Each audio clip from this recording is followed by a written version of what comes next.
우리가 성령 충만할 수 있는 비결이 성경 많이 읽을 때 성령 충만하고요.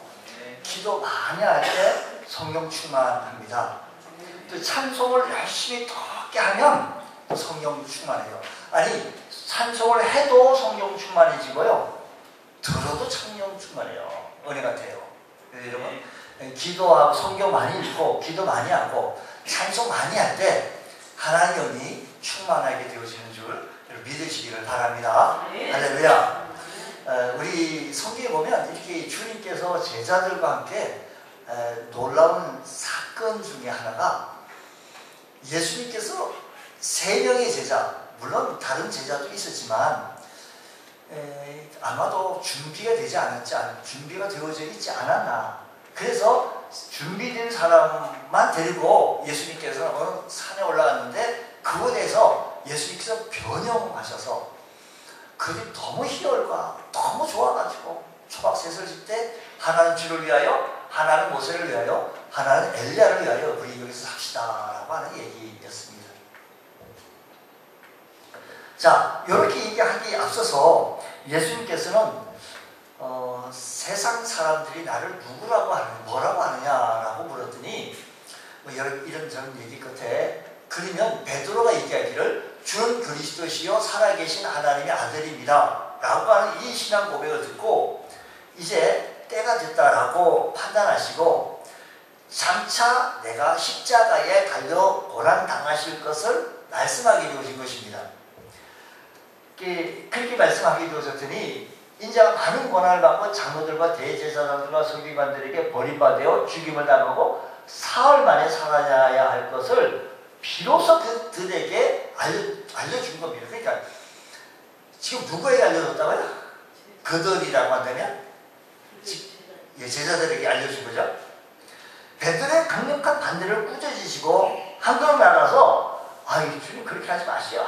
그렇게 하시려고 하십니까? 이렇게 항변할 때 주님께서는 그것을 꾸짖으시고 그리고 예수께서 돌이켜서 제자를 보시며 베드로를 꾸짖어 이르시되 사탄은 내 뒤로 물러가라. 네가 하나님 일을 생각하지 아니하고 도리어 사람의 일을 생각한다 라고 말씀하시면서 무리와 제자들을 이르시되 누구든지 나를 따라오려거든 지금 예수님의 십자가에 달려 돌아가실 것이 아니라 누구든지 나를 따라오려거든 자기를 부인하고 자기 십자가를 지고 나를 따를 것이다 라고 얘기를 한 것입니다.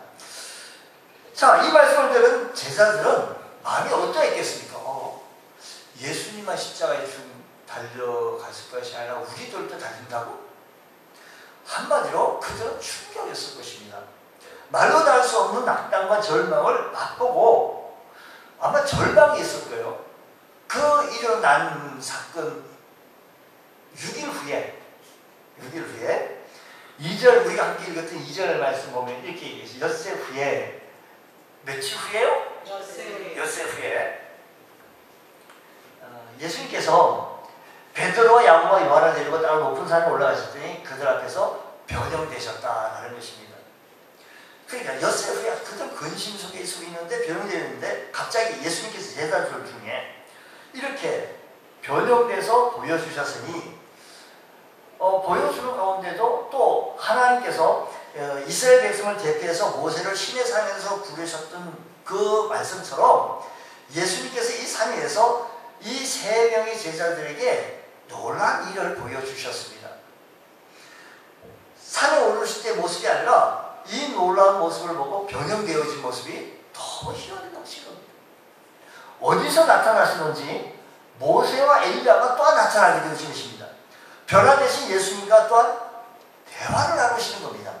갑자기 하늘에서 구름이 몰려와가지고 그 산을 다 덮었다. 그리고 구름 너머에서 하나님의 음성이 들리기를 이는 내 사랑하는 아들이니 너희는 저의 말을 들으라고 말씀한 겁니다. 여러분, 이 변화사 사건은 주님께서 제자들을 위해 친히 준비해 주신 깜짝 놀라운 사건입니다. 제자들은 이 사건을 온몸으로 겪으면서 큰 감동을 받았지 않았겠습니까? 주님께서 자기들을 위해 이 깜짝 놀라운 이벤트와 같은 준비를 해주셔서 이 사실을 통해서 내가 십자가를, 주님을 따르면 십자가를 져야 되겠다 하면서 이게 낙심되어져 있는 가운데 하늘의 영광과 희열을 보여주셨으니 얼마나 감격했었습니까? 그리고 지난 며칠 동안 자기를 짓누르고 있었던 낙심과 절망을 이제서야 벗어날 수 있었을 것입니다. 그리고 그들에게 새로운 용기와 희망을 가질 수 있게 되어졌을 것이라는 겁니다. 그러면 요 변호산에서 일어났던 체험이 도대체 살아가는 데서 어떤 획기적인 일을 해주는가?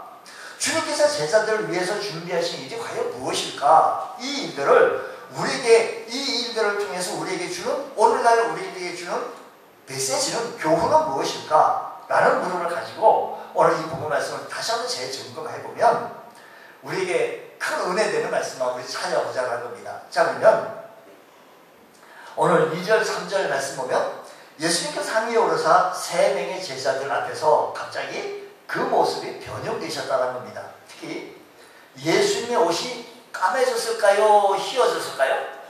휘어졌다고 성경은 얘기합니다. 세상에서 아무리 빨래를 잘해도 그렇게 희게 될 수 없을 정도로 희게 되어졌다는 겁니다. 그러니까요, 여기 희게 되어졌다고 하고 이 말에는 좀 강조점이 있는 겁니다. 흰 옷을 입은 사람들이라는 표현은 성경에는 어떤 표현을 하게 되었지만이 천상의 존재를 표현할 때, 천사를 표현할 때 사용하긴 했습니다. 예를 들면 마가복음 16장 5절 말씀 보면 흰옷을 입은 한 청년이 나타나요. 바로 이 천사를 말하는데, 그러니까 지금 예수님께서 저 천상의 모습으로 변화되셔서 천상의 모습으로 저들에게 나타나 보여주셨다는 것입니다. 마태복음에서 마태는 이 장면을 보다 상세하게 기록이 되어져 있는데 그 얼굴이 해같이 빛났다. 여러분 태양을 한번 쳐다보세요. 눈 실명돼요. 잘못 쳐다보면. 해를 바라볼 수가 없습니다. 그러니까 해같이 빛나면 옷이 빛같이 휘어졌다는 겁니다. 그러니까 예수님의 옷이 변화됐을 뿐만 아니라 예수님의 얼굴에 광채가 났다는 것입니다. 이 설명을 이해하려면 다니엘서 이렇게 말씀합니다. 많은 사람을, 지혜 있는 자의 궁창과 빛과 같이 빛날 것이 많은 사람을 옳은 대로 돌아오게 한 자는 별과 같이 영원토록 빛나리라고 하였습니다. 의인들이 장차 저 천국에서 얼굴이 빛이 나게 되어진다고. 그래서 예수님께서 저 천국에서처럼 얼굴이 빛이 나는, 광채난다. 결국 예수님께서 변형되신 것은 새 제자의 장차 저 천국의 모습을 보게 될 것을 3명의 제자들에게 다시 미리 보여주게 했다는 겁니다. 여기서 1절 말씀 우리 한번 보자고요. 9장 1절 말씀 보면,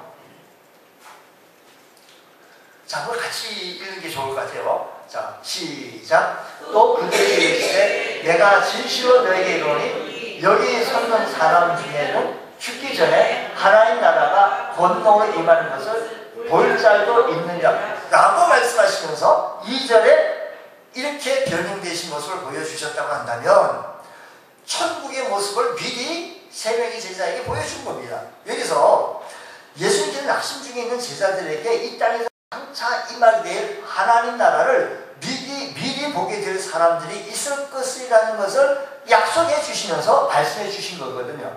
바로 이 변화사의 사건은 이 말씀이 그대로 이루어진 사건이기도 하다는 것입니다. 예수님께서는 깜짝 이벤트와 같은 이 사건을 통해서 3명의 제자들에게 저 천국의 예수님의 모습을 비록 잠시지만 미리 보게 해 주셨다는 것입니다. 그렇습니다. 예수님께서도 지금 크게 낙심하고 절망 중에 있는 제자들에게 십자가 뒤의 영광을 미리 보여주신 것처럼, 십자가 끝이 아니라는 것을 미리 보여주셨던 것처럼, 저 천국을 바라보며 믿음으로 신앙생활에 나가고 인내하며 나가는 여러분들에게 이런 십자가 뒤에 있는 영광을 보여주시는 줄 믿으시기 바랍니다. 오늘 우리에게 마찬가지로 믿음의 선한 싸움을 싸우다가, 우리 신앙생활 하는 나라인데 믿음의 선한 싸움을 싸우다가 때로 고난을 겪을 때가 있습니다. 우리 힘으로 감당하기 힘든 눈물의 골짜기를 통과할 때가 있습니다. 이때 눈을 들어서 이 십자가 뒤에 있는 영광을, 천국을 바라볼 줄 아는 영안이 열려지시기를 주의로 축복합니다. 천국의 소망으로 현재의 어려움을 이기라, 이 말씀이십니다.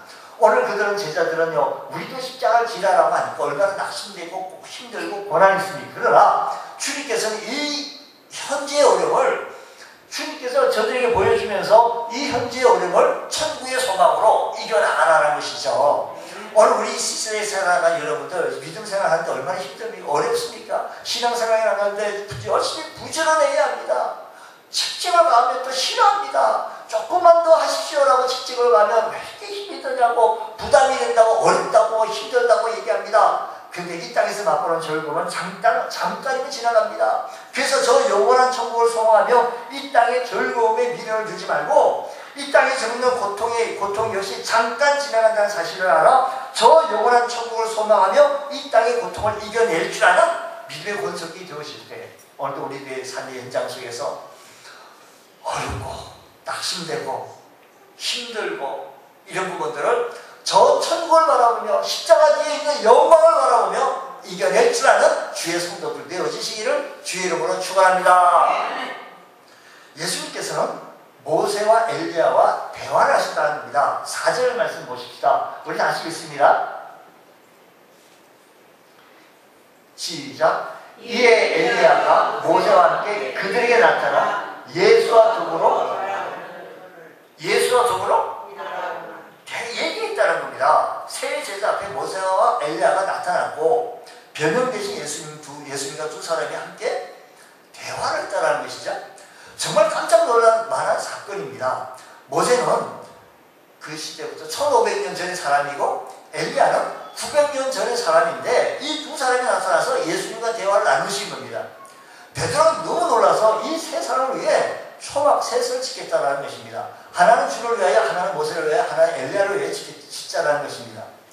근데 이 모세와 엘리야는 왜 나타났을까? 그래서 나타나서 무슨 말을 했을까라는 겁니다. 왜 나타났을까? 자, 신명기서 18장 15절 말씀 보면 내 하나님 여호와께서 너희 가운데 내 형제 중에서 너를 위하여 나와 같은 선지자 하나를 일으키니 너희는 그의 말을 들을지어다 라고 말합니다. 그의 말을 들을지어다.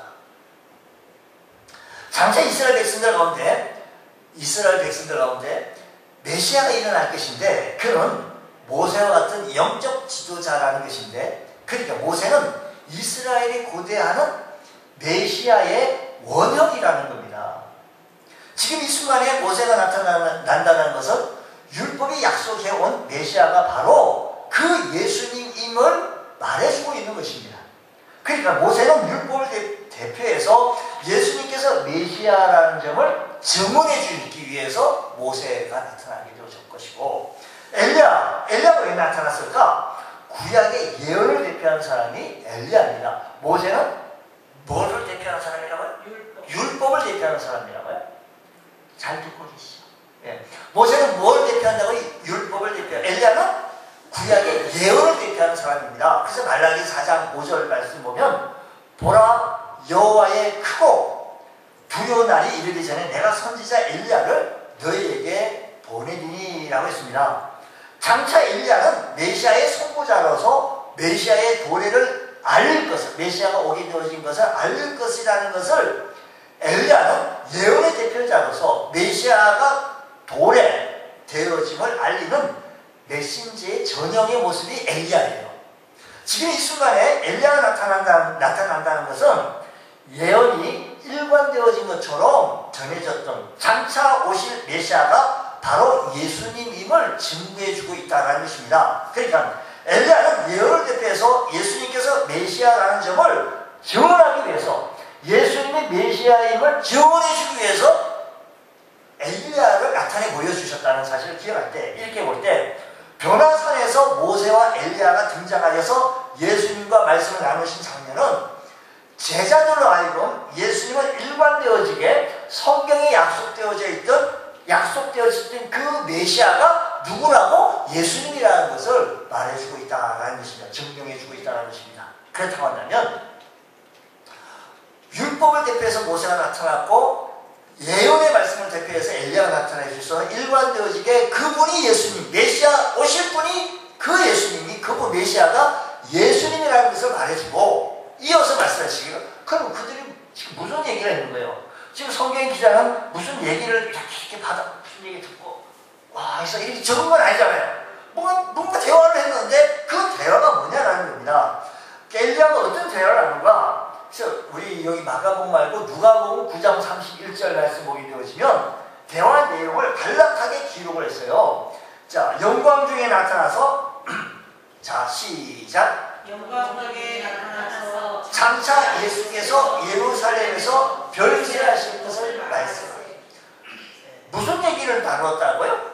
예수님께서 예루살렘에 그게 무슨 대화를 나누고 있었다고요? 거기 보니까 예수님께서 죽으실 것을 죽으실 것을 죽는 것을 위해서 예수님과 두 사람이 예수님의 십자가의 죽으심에 대해서 서로 대화를 나누는 거예요 지금. 그러니까 장차 예수님께서 십자가에 달려 죽으실 사건은 이미 모세로 대표되어진 율법에서 증언하고 있고 그리고 엘리야로 대표되어지고 있는 예언에서 증언하고 있는데 그 대화의 내용이 뭐인가 하니 예수님이 죽으실 것을 별세할 것을 죽으실 것을 말하고 있다는 것입니다. 그렇습니다. 결국 예수님께서는 이 변화산상의 모습을 통해서 제자들에게 율법과 예언 즉 곧 성경을 생각하게 하셨다는 것입니다. 예수님께서 해오신 일이 모두 성경대로 해오셨고 또한 앞으로 하실 모든 일들이 성경대로 이루어질 것을 보여주고 있는 것이라는 것입니다. 오늘 우리도 마찬가지입니다. 성경을 생각해야 되는데 성경 말씀에 기록된 대로 깊이 생각하고 성경의 말씀에 오늘 우리에게 주신 교훈을 깨달으며 다른 곳에 갈 것이 아니라 예수가 나의 소망이고 예수님이 나의 기쁨이고 예수님이 나의 전부라고 고백하며 그분을 붙잡을 수 있는 은혜가 우리에게도 일어나기를 원합니다. 하나님께서 늘 말씀을 확정해 주시는데 우리가 기분이 오늘 뜨겁네. 아니 오늘 내가 기분이 좋아가지고 뜨겁네 이게 아니고요. 말씀에서 우리에게 들려주시는 하나님 함께 하신다는 사실 하나님께서 지금도 역사하고 계신다는 사실을 말씀 속에서 역사하신다는 사실을 기억해 주셔서 오늘도 말씀을 들으며 말씀을 깨달아서 하나님의 은혜를 체험하실 수 있는 믿음의 대역사가 있기를 주의를 축복합니다. 이 변화산상에서 주님과의 대화 예수님의 죽으실 것을 말씀하실 수 있는 것을 대화를 들었을 때 그들은 하나님의 영광 천상을 바라보고 그 얘기를 듣고 얼마나 확신에 갇혀 있지 않았겠어요? 그들은 어떤 얘기를 들은 것이 아니라 주님의 말씀을 들었습니다. 율법과 예언의 말씀을 들었습니다. 확신하게 되어졌으니 사랑하는 성도 여러분 오늘 우리들도 말씀을 듣고 확신할 수 있는 우리 믿음의 권속들 되어주시기를 주의 이름으로 축원합니다. 그러면 이렇게 대화를 나누게 되어질 때 어떤 현상이 또 일어나는 거 아니에요? 7절 말씀 보면요 이렇게 얘기해요. 9장 7절 자 마침 뭐가 와서? 자 거기까지 읽어보겠습니다. 시작 마침 구름이 와서 그들을 덮으며 구름 속에서 소리가 나되 이는 내 사랑하는 아들이에 여기까지 읽겠습니다. 제자들은 갑자기 산 위에 구름이 몰려와 그들의 구름 속에 덮이게 되어진 거예요. 저들은 신기한 자연 현상을 목격하게 되어진 거죠. 사실 성경을 보면 구름이라고 하는 것은 뭘 상징하는 거 아니? 하나님의 임재를 상징하는 겁니다. 하나님 임재, 하나님이 지금 나와 함께 하신다는 것을 상징하는 데 구름이 있는 겁니다. 이스라엘 백성들이 출애굽하게 되었을 때 무슨 기둥으로 그들을 인도했다고요? 구름 기둥을 인도할 때 그들은 구름 기둥으로 인도를 받으면서 뭘 느꼈을까요? 하나님이 우리와 함께 하신다라고 한다는 이익을 느꼈어요. 그리고 모세가 시내산에 올라갔을 때 빽빽한 구름 가운데 임재하셔서 친히 말씀하셨던 것을 봤습니다. 그래서 제자들은 지금 펼쳐지고 있는 광경이 그걸 잘 알아요. 지금 제자들 구름이 무엇을 의미하는지 제자들은 지금 모르고 있었어요. 어렵지 않게 알 수가 있었습니다. 바로 하나님께서 자기들과 함께 임재하신다, 하나님 나와 함께 하신다는 사실을 깊이 체험할 수 있는 시간이었습니다. 우리가요 예배를 드릴 때 때로는 우리가 정성으로 드리고 힘을 다하여 마음을 다하여 우리가 예배를 드릴 때 하나님의 임재를 체험하게 되어집니다. 체험해야 해요. 예배를 드릴 때 하나님의 임재를 체험해야 한다니까요. 주님 오늘 시간도 하나님의 임재를 체험케 하시고 하나님의 은혜를 체험케 하여 성령님이 오시옵소서, 환영합니다, 오시옵소서, 환영합니다 사모하는 심정으로 예배를 드릴 때 이 시간도 성령님을 통하여 하나님의 임재를 체험하게 되어지는 줄 믿으시기 바랍니다. 이제 하나님의 임재를 체험할 때 그들이 말씀을 들었는데 어떤 말씀을 들었는가 보니까 이는 뭐라고요? 내 사랑하는 아들이라는 겁니다. 예수께서 하나님께서 뭐라고 얘기하는 말이 사랑하는 아들이라는 거예요. 앞으로 유대인들에게 버림받고 로마인들에 의하여 십자가의 처형을 받게 되어질 것이지만 그래도 예수님은 누구시라고요? 하나님의 아들이시고 특히 하나님의 사랑하는 아들이라는 것을 확인시켜 주신 것입니다. 아니 예수님께서 처참하게 그때 십자가의 형처럼 아주 죄인들, 아주 극악무도한 사람들이 그 형틀에 처형당하는데 예수님은 하나님의 어떤 아들? 사랑하는 아들이라는 겁니다. 또 뭐라고 또 얘기 말씀드린 아들이 뭐라고요? 이어서 너희는 그의 말, 너희는 뭐라고요? 그의 말을 들으라는 것입니다. 이게 두 마디 들었는데 예수님은 사랑하는 아들이라 또 뭐라고요? 너희는 그의 말을 들으라는 겁니다. 하나님께서 친히 제자들에게 예수님 말씀을 들으라고 명령한 겁니다. 앞으로 예수님께서 어떤 말씀을 하시든지 그 말씀을 경청하라는 겁니다. 비록 저들이 도무지 이해할 수 없는 말씀을 하시더라도 그 말씀을 믿고 따르라고 하는 이 말씀, 그리고 앞으로 어떤 명령을 하시든지 그 명령에 순종하라고 하는 그의 말씀을 들으라. 비록 저들이 도저히 따를 수 없는 말씀인다 할지라도 그 명령을 철저하게 순종하라고 하는 이 하나님의 음성을 듣게 되어집니다. 그래서 제자들은 하나님의 거룩한 임재 앞에 섰습니다. 구름 속에서 하나님의 거룩한 임재를 온몸으로 느끼고 온몸으로 체험했습니다. 그리고 친히 하나님의 그 놀라운 음성을 들었는데 하나님의 거룩한 임재의 이유를 확인할 수 있었습니다. 이 하나님의 거룩한 임재 앞에서 제자들은 새롭게 변화했습니다. 예수의 참 제자로 거듭나게 되어진 겁니다. 오늘 우리도 마찬가지입니다. 하나님의 거룩한 임재를 오늘 이 시간에도 체험해야 돼요. 주님, 드리시는 예배를 통하여서 두세 사람 모인 곳에 나도 그들과 함께 하신다고 하셨습니다. 오늘 드리신 예배를 통해서 하나님 임재를 체험케 하시고 우리가 변화되게 하시고 새로워지게 하여 주옵소서. 담에서 도상으로 예수 믿는 자들을 핍박하러 도상에 가던 길에 사울이 예수님을 만나서 변화되어지고 바울이라는 이름을 사용하면서 변화된 모습을 가지고 주의 큰 일을 감당합니다. 저 호렙산에서 하나님 임재를 체험하면서 평범했던 모세가 하나님의 위대한 종으로 쓰임받게 되었었던 것.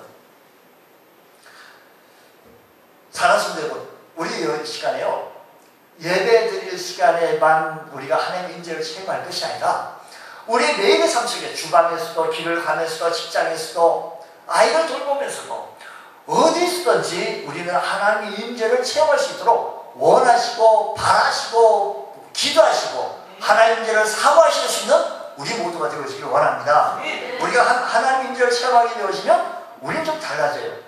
처음에 우리밖에 몰랐던 우리들이 하나님의 임재를 체험하게 되어질 때 하나님을 생각하게 되어지고 나중에 하나님의 은혜를 기억하게 되어져요. 우리 교회 어떤 한 집사님이 목사님, 제가 좀 젊었을 때 목사님을 좀 만났으면 좋았을걸. 또 이어서 말하기를 제가 살만했을 때 목사님을 좀 만났으면 참 좋을 뻔했습니다. 아쉽다는 얘기죠. 제가 살만했을 때. 아닙니다. 나는 지금 집사님과 같이 목회하는 게 행복합니다라고 저는 응대를 했지만 주님, 은혜를 받고 하나님의 임재를 느끼게 되어지면 이 시간 우리들의 삶의 현장 속에서 하나님이 나와 함께 하신다는 것을 늘 체험하실 수 있는 변화산의 산상에서 체험했던 그 제자들이 하나님의 은혜를 체험하고 하나님의 임재를 체험하면서 주님의 길을 뚜벅뚜벅 걸어가지 않았겠습니까?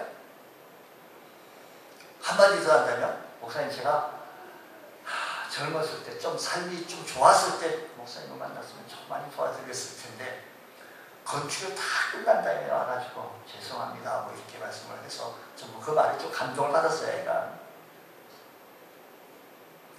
여러분, 오늘 우리들의 삶의 현장에서 아쉬운 마음, 주위에서 내가 조금 더 기도해야 될 텐데 내가 조금 더 전도했어요. 내가 참 내 예배에 열심을 내야 될 텐데. 내가 조금만 더 열심히 내고 헌신해야 될 텐데. 이런 임재를 느끼면서 우리가 헌신하고 헌신의 장면이 나온다면 하나님께서 영광이요 우리에게는 큰 축복의 역사가 임하게 되실 줄 믿습니다. 하나님 임재를 우리 연습해야 돼요. 우리가 원해야 돼요. 사모해야 돼요. 우리의 삶의 현장 속에서 드려지는 예배뿐만 아니라 연애 각 위치에서 현장에서 하나님 나와 함께 하신다는 사실을 기억하시면서 주님 오늘도 하나님이 나와 함께 하신다는 이번 한 주간에도 하나님이 나와 함께 하신다는 사실을 기억하게 하여 주시고 주님만 나타내 보일 수 있는 은혜가 일어나게 하여 주옵소서.